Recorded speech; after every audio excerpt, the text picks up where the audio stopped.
Bismillahirrahmanirrahim. Assalamualaikum warahmatullahi wabarakatuh.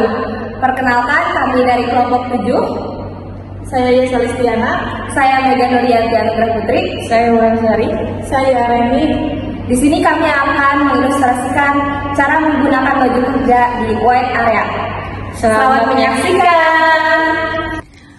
White area adalah ruangan yang digunakan untuk menyiapkan sediaan obat awal hingga dikemas dalam kemasan primer. Dengan demikian, ruangan tersebut harus memiliki tingkat kebersihan yang tinggi. Sebelum operator memasuki ruang kerja, maka operator diwajibkan untuk mencuci tangan terlebih dahulu dengan menggosok telapak tangan dengan arah memutar, gosok kedua punggung tangan secara bergantian, gosok sela-sela jari tangan hingga bersih.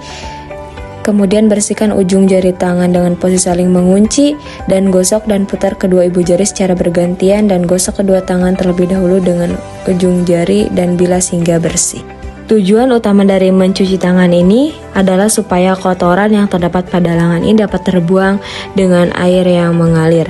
Kemudian setelah itu keringkan. Sebelum kita memasuki ruang white area, kita harus melepaskan beberapa aksesoris seperti perhiasan, jam tangan, ID card, kemudian pakaian yang kita gunakan dari luar, dan simpan rapi di loker.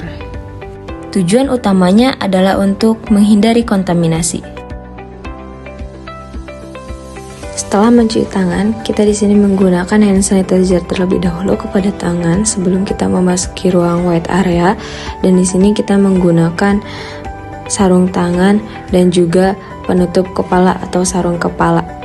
Kemudian disinfeksi sarung tangan dengan cairan disinfektan. Saat hendak memasuki white area, dorong pintu menggunakan siku karena kulit tangan tidak boleh kontak langsung dengan benda yang belum tentu bersih dan steril. Kemudian, pilih baju steril dengan ukuran yang sesuai dan atur perlengkapan pada bench. Sanitasi kembali sarung tangan dengan cairan disinfektan dan di sini kita akan menggunakan masker. Tujuannya adalah untuk mencegah kontaminasi karena saat manusia bernapas dan berbicara, di udaranya mengeluarkan partikel.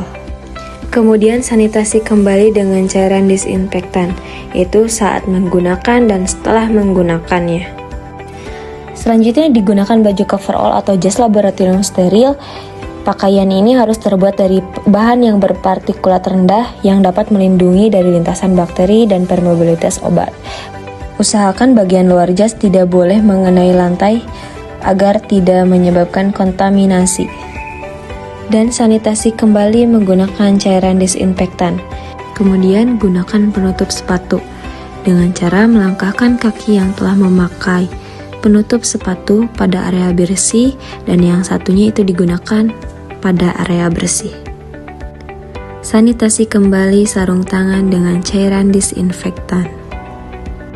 Kemudian buka pembungkus dari kacamata pelindung dan gunakan kaca pelindung dengan nyaman. Dan sanitasi kembali dengan cairan disinfektan. Setelah itu, gunakan penutup kepala.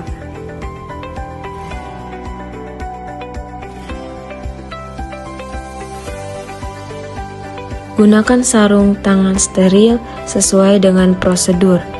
Pertama itu cuci tangan terlebih dahulu, kemudian ambil sarung tangan dengan ukuran yang sesuai dan buka pembungkusnya. Dan perhatikan bahwa terdapat daerah dalam sarung tangan yang dilipat keluar. Tidak boleh kontak dengan bagian luar sarung tangan.